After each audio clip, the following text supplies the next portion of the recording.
قال القبر: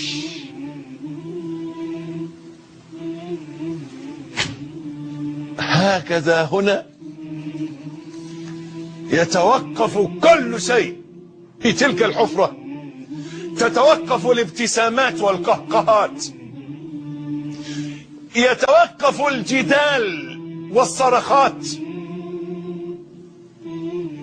يتوقف العناد والكبرياء، يتوقف النفاق والرياء، يتوقف الأمل والجشع والطمع.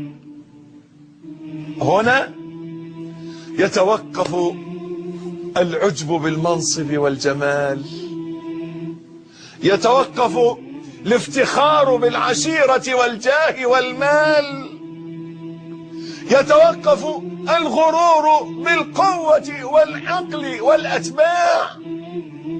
هنا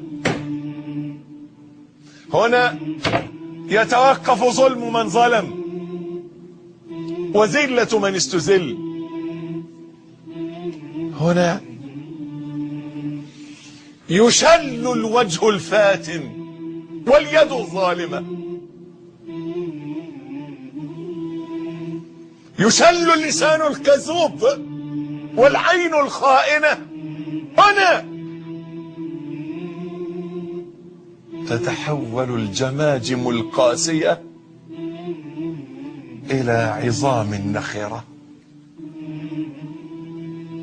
هنا يأكل القلب الدود.